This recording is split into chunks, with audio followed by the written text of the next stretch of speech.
We're crossing now to the JSE, where John Mandy, Chief Executive Officer of the Namibia Stock Exchange, is standing by to give us an update on plans for the NSE in 2012 and beyond. John, great to have you with us on Closing Bell Africa. Thank you, Sam.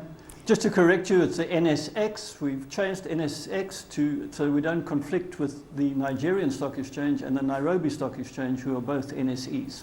As you say, getting very confusing there with all those names, but so clarifying that from this end, NSX. So what are the plans right now for Namibia? Of course, you are constrained to a degree by regulation, and that is something that has hampered the ability to enact some of your plans. But what are the plans in 2012, and what are you looking at in terms of growth?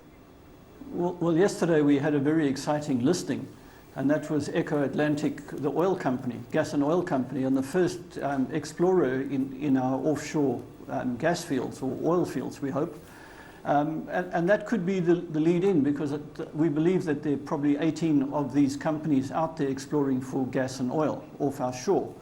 So dual listings have been our mainstay, and we hope to continue on the same basis. So that was an exciting piece of news yesterday, and we had a very good turnout of the business community and government yesterday at the listing of Eco Atlantic. So are we going to see other oil and gas exploration companies listing perhaps on the exchange this year? Well, we hope that the first one, you always start a journey with the first step, so this might be the journey to many more of them.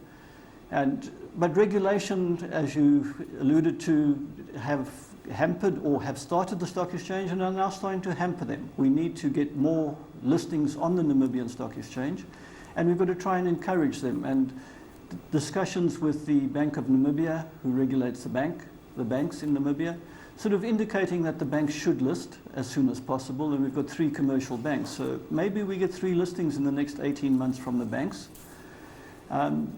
Other incentives, we've got to try and get something going that we can make it attractive to list on the stock exchange. Otherwise, you're just another company with increased costs. Of course, we were just talking to Nikki Newton-King, so let's focus in on Africa and the cooperation amongst Sadec stock exchanges. What are you hoping is achieved at this quarterly meeting? What's on your agenda, and you're hoping that you can make progress on for the sake of growing activity across the continent?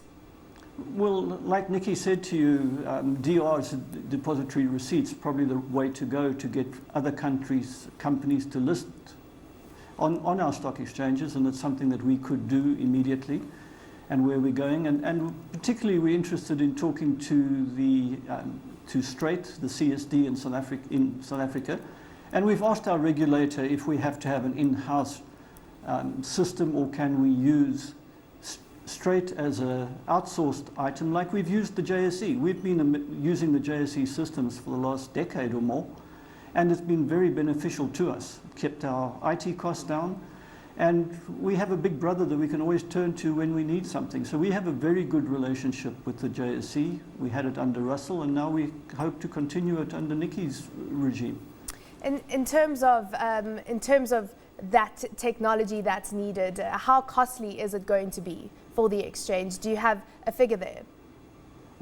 We pay operating costs, not development costs. So we don't know what the final cost will be of the new system, but we will pay operational costs, the same as a stockbroker would in South Africa. Yeah, so really leveraging off the exchange's technology. Let's look at those DRs that you talked about, because we know that Zambia had a ZDR listed last year from First Quantum. Are you currently in talks with any companies? What is the response from companies with regards to going this route in terms of getting exposure in Africa? Well, we've approved the listing of B2 Gold, which is a gold producing company rather than a gold exploration company, which we had previously. And they are interested in the DR. It depends on the costing and what their plans are. We approved their listing a few months ago, and we're now waiting for them to come to the market. Hopefully that will be the first DR we have in Namibia. As you say, B2 Gold there. Let's talk about alternative product on the exchange. What's on the lineup for 2012 and beyond? We don't have many plans, because we're still working under the 1985 Stock Exchange Control Act. We haven't got to the new generation or the 21st century generation legislation. And as soon as that comes into place, we'll have a better range of products that we can list.